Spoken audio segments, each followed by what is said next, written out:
Привет, друзья! Всем привет! Добро пожаловать на канал «Русский с Максом». Канал для тех, кто изучает русский язык. Мы находимся где, Юля? В Патагонии! Мы в Патагонии, да. У меня было видео про город Барилоче и вообще немножко концептуального про Патагонию. А сегодня мы с Юлей отправляемся в наш путь. Мы хотим пересечь аргентинскую Патагонию. Первая часть будет до города Неукен, из Барилоче в Неукен. А потом когда-нибудь из Неукена к океану. Вот. Но мы будем делать это по-разному. Я поплыву на Покрафте, а у Юли будет другой маршрут. Юля, какой? Да, мы будем добираться с Сабриной на автобусах, но прежде чем ехать в сторону Неукена, мы еще задержимся в Андах и съездим в несколько поселений в Андах, а потом уже поймаем Макса по дороге к Неукену. Да, идея в том, что я буду плыть, они будут ехать по-другому, но в некоторых точках мы будем встречаться. Ну что, Юля? Мы готовы начинать? Готовы? Начинаем! Пока-пока! До встречи! До скорой встречи! До скорой встречи! Опа! Так. Ну что ж, начинаем. О, какое течение сильное! Пока, любимые! До скорой встречи! Да, течение-то сильное! О, как меня понесло-то, слушай! Да, завтра в Неукене! Ну что ж, мое приключение началось. Прощай, Патагония лесистая, там много лесов. А туда, куда я плыву, там меньше лесов, там более такой пустынный пейзаж. И я буду проплывать горы, а потом начнется степь. Такая степь, даже полупустыня, я бы сказал. Интересно будет смотреть, как меняется пейзаж. А течение реки, кстати, очень сильное. Прям я не ожидал, что оно такое сильное.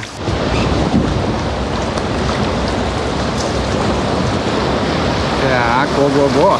Это нужно обплыть как-то. Это нужно как-то обплыть. Так. Оп, оп, оп, оп, оп, оп. Японский городовой. Вот это да, к такому меня жизнь не готовила. Хо-хо-хо.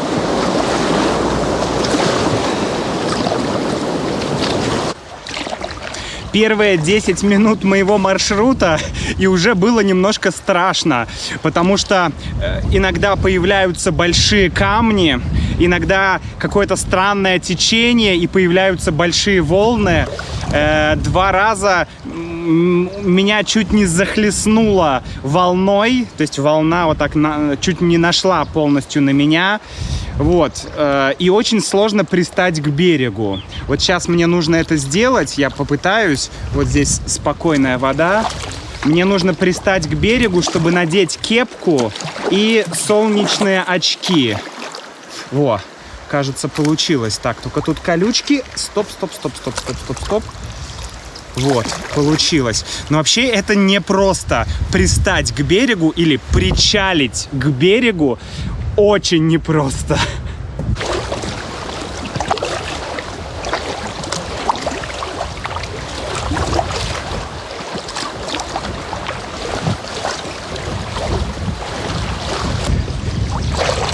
У меня уплыл чехол от очков. Нужно его поймать. Так. Иди сюда. О. Фу. Да, надо все очень внимательно прикреплять. Вот. Потому что можно потерять какую-то вещь. Конечно, да. Я плыву по реке, которая называется Рио Лимай. Рио Лимай. Что означает Лимай? Лимай с языка индейцев мапуче означает прозрачная. прозрачная. И действительно, эта река абсолютно прозрачная, кристально чистая. Наверное, я не видел таких чистых рек. Ну, может быть, озеро Байкал, да, озеро Байкал, или горные реки на Алтае. Вот они тоже такие чистые. А позади меня Анды. Я уплываю от этих гор, покрытых ледниками. Просто фантастический вид, друзья. Фантастический вид. Вот здесь сбоку тоже видны Анды, покрытые снегом и льдом. Господи, Патагония — это просто один из самых красивых, одно из самых красивых мест, наверное, даже самое красивое, где я бывал. Это невероятно, это невероятно.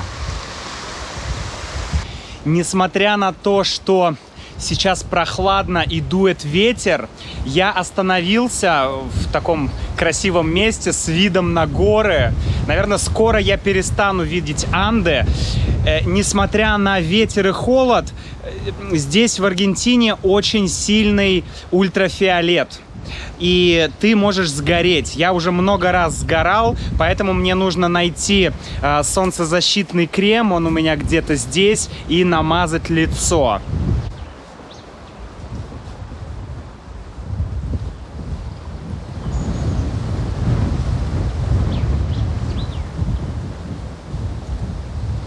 Конечно, крем оказался не в этой сумке, не в этом гермомешке, а вот здесь. Поэтому мне придется сейчас разбирать всю мою суперсистему и искать крем, и потом все собирать. Ну, что делать? Обо всем невозможно подумать заранее. Ну что, теперь мне не страшно солнце. Солнце патагонийское мне не страшно. Но нет, солнце, я не бросаю тебе вызов. Вызов, кажется, мне бросает река. Ой-ой-ой. Какие волны!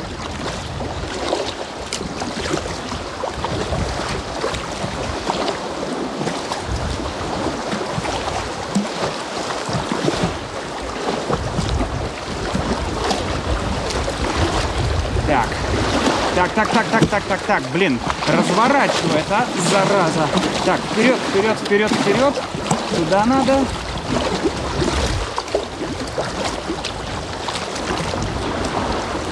Оп.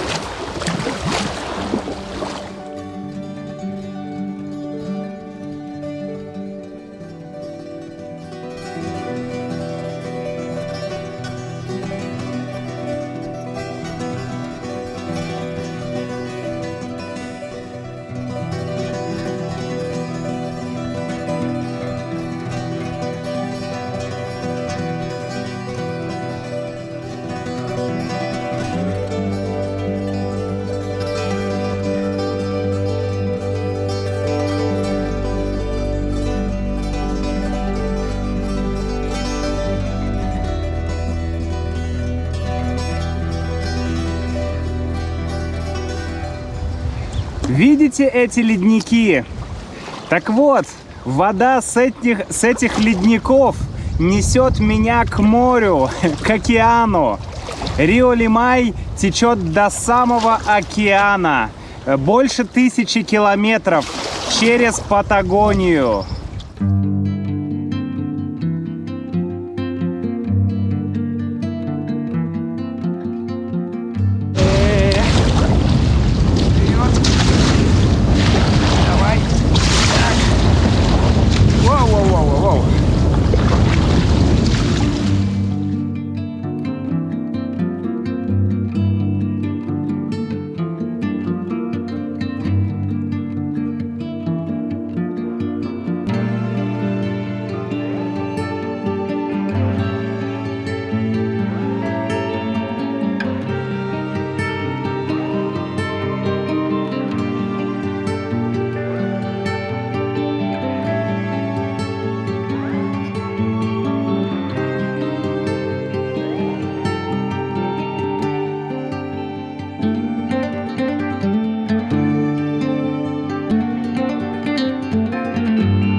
зараза, а?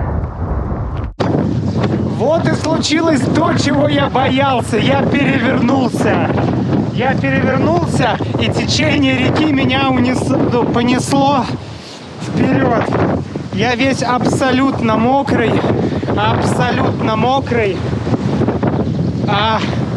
Были ветки. Я снимал красивый вид. И вот так вот попал под ветки. Я схватился за ветку и меня в этот момент перевернуло. Я схватил весло и схватил каяк, покрафт. И плыл, где-то секунд 30-40 по реке меня несло. Я пытался подплыть к берегу, и мне это еле-еле удалось сделать. Фух, весло здесь, один мешок здесь, второй тоже здесь. Не знаю, я что-то потерял или нет. Сейчас буду смотреть. И нужно сушиться. Вот, я весь просто мокрый, капец.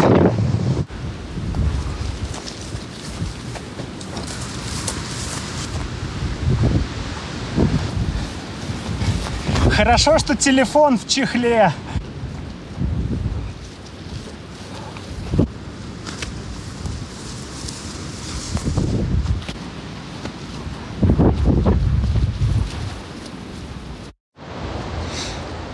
Фух, я переоделся и начал смотреть, все ли на месте, все ли здесь, ничего ли я не потерял.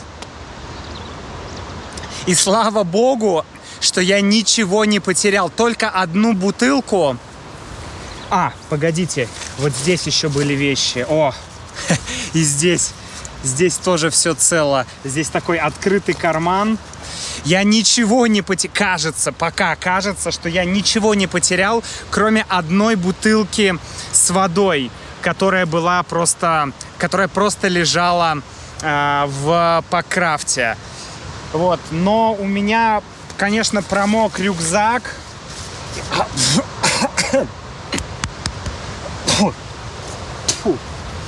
Какая-то мошка залетела мне в рот. Зарядки для гаджетов. Все мокрое. Так, палатка. Палатка. Палатка вряд ли мокрая. Вода. Палатка, наверное, мокрая, но окей, палатка быстро высохнет, ничего страшного. Что еще? Коврик. Коврик вообще не боится воды. Вода тоже не боится воды. Так. Но мои ботинки, к сожалению, боятся воды, и они все насквозь мокрые. Но это тоже небольшая проблема, потому что у меня есть сандали. Вот. Что еще? У меня там было немного одежды. Я не знаю зачем, но я оставил немного одежды в рюкзаке. Я еще подумал, убрать эту одежду в гермомешок или не убрать. И не убрал. Но здесь только шорты, абсолютно мокрые трусы и абсолютно мокрые носки. Ну ладно. Но все, что было в гермомешке, все, конечно, сухое. Просто спасибо гермомешку. Сейчас дует ветер, но здесь я прям рядом с рекой я нашел место, где почти нет ветра. Здесь кусты, и поэтому здесь нет сильного ветра. Но пока тепло, сейчас 2:30, как раз я сейчас устрою себе такую сиесту. У меня будет обед, я посушусь, где-то часа 2 я, наверное, проведу здесь, высушу часть вещей, ну а потом уже поплыву дальше. Фух. Вот он, мой спонтанный лагерь. Вот так все выглядит. Я сушу почти, все нужно было сушить, так или иначе. Ну, кроме там одежды, документов, это все было в гермомешке, слава богу. Тапки, тут даже колбаса немножко влажная, пакетики с чаем, с сахаром. В общем, все вот здесь сушится, все было мокрое. А здесь я готовлю еду. Ну, как готовлю еду? На самом деле я хочу просто вскипятить воду. И я хочу попить мате и сделать бутерброды. Вот, мате и бутерброды. Что еще у нас здесь? Здесь еще часть вещей сушится прямо на покрафте. Например, мои труселя. Мои труселя. Блин, сильный ветер подул и все снес. Да, какой-то хреновый я походник. Просто лоу. Ладно, нормально. В общем, на самом деле уже почти все сухое, сохнет все быстро. Рюкзак мой сохнет и, в общем, остальные вещи тоже. Я думаю, что когда я попью мате и поем бутерброды, это мой обед сегодня, то после этого я буду потихоньку собираться и поеду дальше.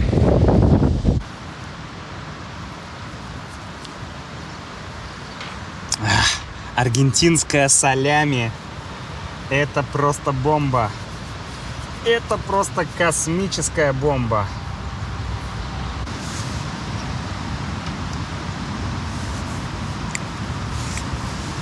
Гаучо, я прирожденный. Нет хозяев надо мной.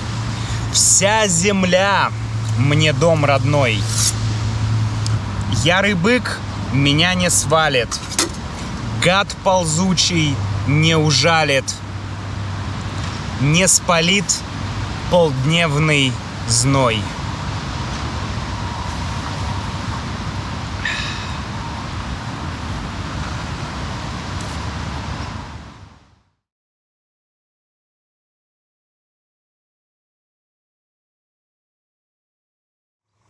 Всем привет! За моей спиной автовокзал города Эль-Бальсон, потому что пока Макс изучает Патагонию по воде и сплавляется по реке Лимай, мы с Сабриной приехали в маленький городок в Андах под названием Эль-Бальсон. Этот городок со всех сторон окружен горами и, насколько я знаю, существует около 100 лет. Давайте посмотрим, как же он выглядит и что здесь есть.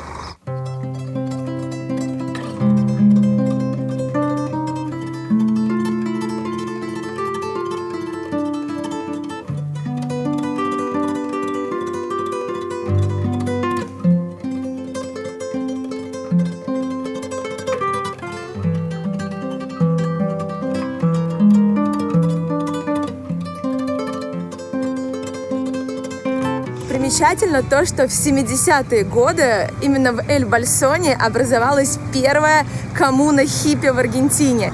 И, насколько я знаю, коммуна существует и по сей день.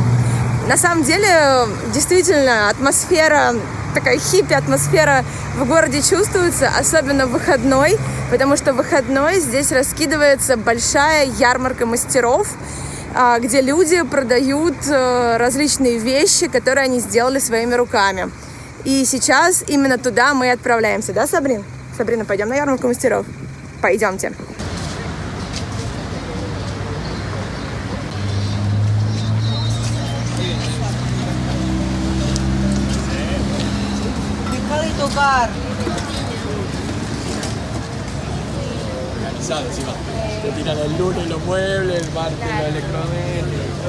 Помимо того, что Бальсон — это город хиппи и различных хендмейд товаров, здесь еще много локальных пивоварен.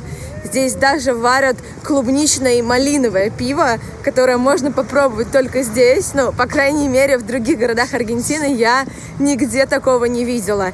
И эти пивоварни действительно на каждом шагу в центре. Я не нашла кофейню, я нашла только пивоварни и пивные бары. Придется идти пробовать пиво, кажется. Ну что ж, мы пришли в кафе таки попробовать местное пиво. Ну, попробую только я. Сабрине вот принесли ящик игрушек. Я заказала какой-то ягодный стаут. Я вообще не люблю пиво совсем, но всякие ягодные это интересно. Давайте попробуем.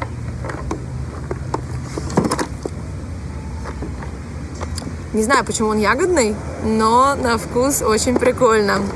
Такой крепенький, темненький стаут, но ягодного привкуса я пока не почувствовала. А это Сабрине принесли, да? Чтобы ей тоже было чем заняться в баре. Ну что же, а мы с Сабриной уезжаем из Альбальсона и едем на встречу с Максом. Мы встречаемся уже в другой части Патагонии, не в горной. Там уже степи, камни, и все выглядит совсем-совсем по-другому. Поэтому сейчас на 2 автобусах мы туда поедем и доберемся до Макса. Везем Максу в подарок малиновое пиво из Бальсона. Надеюсь, ему понравится. Вообще нам очень-очень с Сабриной понравилось. Да, Сабрин? Понравилось в Бальсоне. Очень хочется сюда еще раз вернуться, походить в походы по горам вокруг. Ну и в целом город очень уютный, очень милый. Давайте посмотрим, высохла ли одежда. Так, прошел час примерно. Это еще мокрая, ботинки, кроссовки мокрые. Так, это почти сухая. Носки еще немного мокрые. Трусы практически сухие. Эти тоже практически сухие. Так, здесь теплые носки, которые дала Юлина бабушка. Спасибо Юлиной бабушке. Они еще чуть-чуть влажные. Окей. И еще есть вещи вот там. Только там будет сейчас сильный ветер. Так, штаны. Еще влажные, но уже почти. Ох. Привет, друг. Привет. Так. О, нет. Это еще влажное. Нужно перенести на солнце.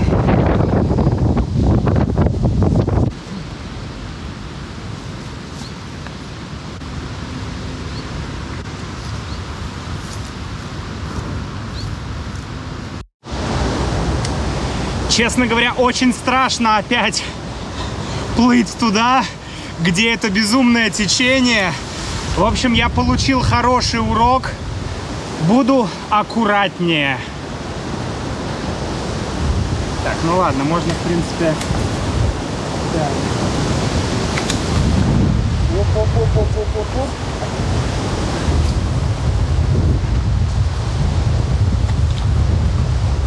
Так. Опять ветки.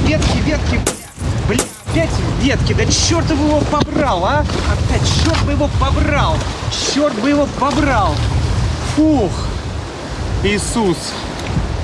О, жесть. Так, все, нахрен камеру. А то я здесь останусь навсегда, блин. В Патагонийской реке.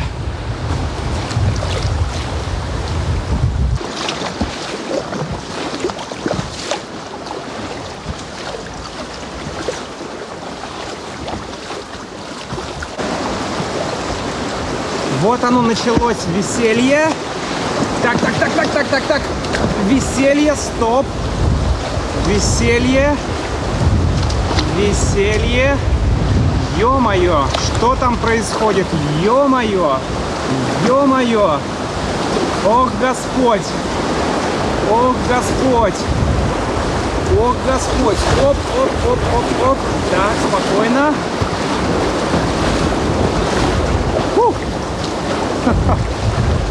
Фух. Было страшно. Честно, было страшно. Я думал, там какие-то большие камни, и там камни есть. Так. Деревья!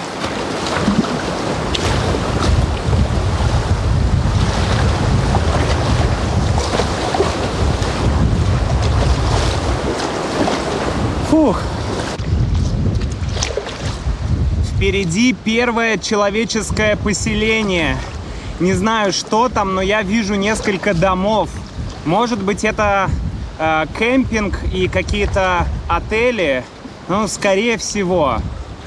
И какие интересные серебристые деревья. Вау.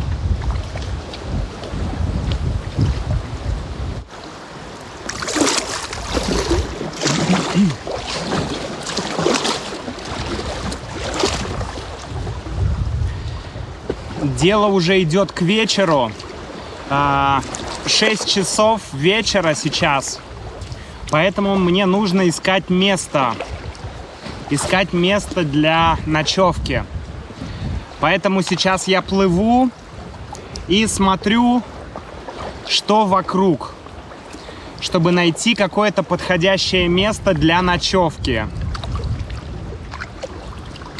Очень красиво, конечно. Это, наверное, лучшее путешествие, одно из лучших путешествий в моей жизни. Это просто что-то невероятное. И это только первый день. Да.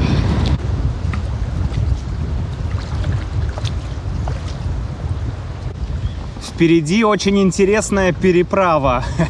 Там сверху мост, а по реке плывет какой-то маленький кораблик и перевозит автомобиль.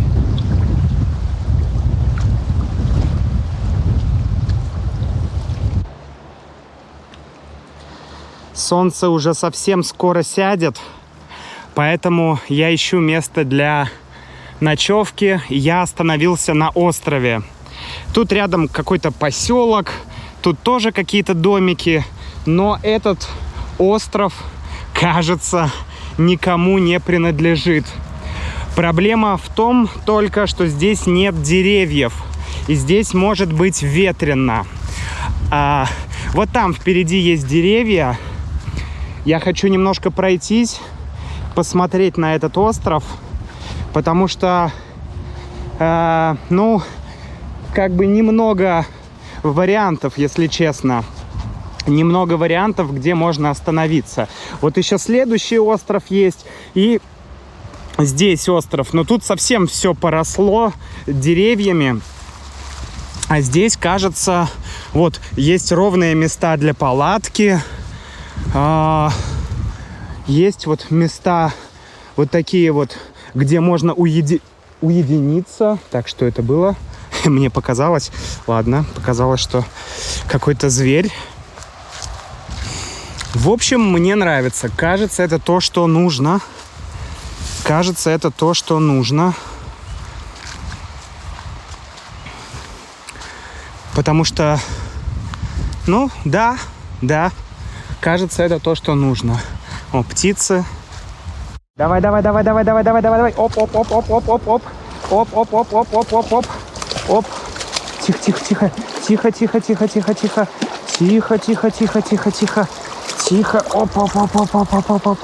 Так, тихо. Тихо. Блин, собака. Ух. Отлично. Ужин пойман. Ужин готов. Ну, в смысле, не готов, а пойман. Так. Буквально с первого раза. Один раз забросил. И вот, пожалуйста, такой вот товарищ. Такой вот красавец. Ах. Итак, я почистил и выпотрошил рыбу. Я бы хотел ее пожарить, но я не буду делать костер, не буду разводить костер, поэтому я ее просто сварю. И самое время подвести итоги первого дня путешествия, потому что скоро уже будет темно, сейчас 8 часов. Сегодня я перевернулся по крафте. И это повод подумать и порефлексировать на эту тему. Ну, во-первых, что я сделал правильно, и потом, что неправильно. Что правильно я сделал? Я сделал правильно, что я не проигнорировал технику безопасности. Я надел спасательный жилет. он мне помог. Потому что, когда я перевернулся, меня накрыло по крафтам сверху.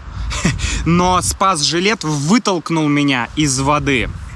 Это первый момент. Второй момент. Хорошо, что я закрепил все, что у меня есть. То есть гермомешок и рюкзак я очень тщательно закрепил с помощью карабинов. У меня здесь нет карабинов. С помощью карабинов я закрепил все очень хорошо. Положил все в гермомешки, все самое важное, самое ценное, телефон, документы и так далее. И поэтому ничего не пострадало. Некоторые вещи намокли, но это ничего страшного. Ничего страшного в этом нет. И в целом как-то получилось с этим справиться. Течение было сильное, но у меня получилось доплыть до берега и вытащить все, и даже не потерять весло, да, весло. Но что из непозитивного? Мало опыта, отсутствие опыта. Я снимал на камеру красивые горы. Вот, кстати, этот кадр. И как раз после этого я оказался у берега. Меня вынесло течением на берег. И там были ветки. Течение сильное, и ветки деревьев нависали. И я схватился за ветку и по крафту шел вперед, перевернулся, и я оказался в воде. Вот. И так это произошло. И я понял, что когда сильное течение, нужно быть очень аккуратным. Очень аккуратным. Нельзя просто хвататься за деревья. Это было глупо. Но это урок. Это был урок для меня. Сейчас я буду устанавливать палатку, варить рыбу и наслаждаться еще вечером. Здесь темнеет поздно сейчас, поэтому у меня есть еще время понаслаждаться красотой мест вокруг. Доброе утро, друзья! Доброе утро! Это моя первая ночь в Патагонии. Была моя первая ночь в Патагонии, и она прошла хорошо. Я бы сказал, отлично. Ночью было 9 градусов, может быть 8 градусов, это самая низкая была температура, и в целом было достаточно комфортно спать. Я даже спал без куртки.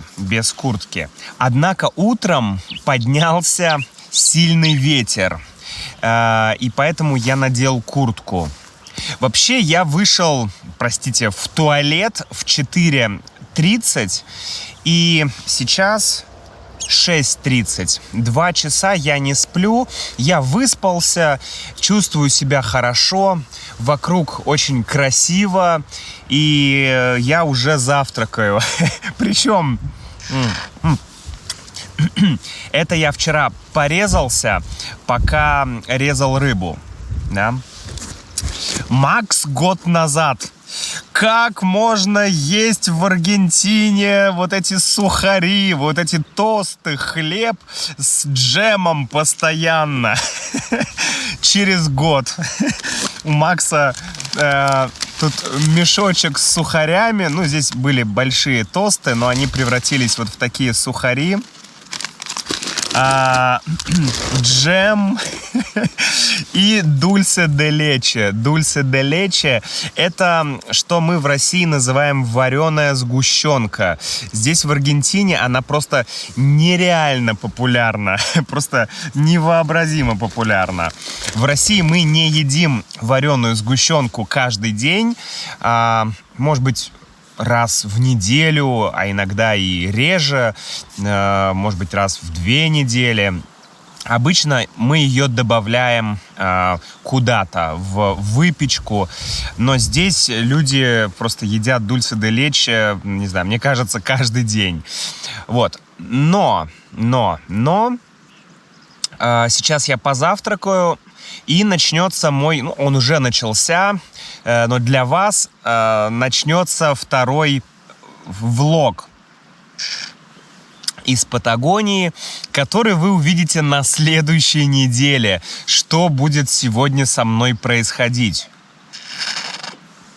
Я, честно говоря, весь в ожидании. Я весь в ожидании того, что произойдет, как пройдет этот день, что я увижу. Вчера был фантастический день, очень сложный, очень такой рисковый, опасный, но мне все понравилось.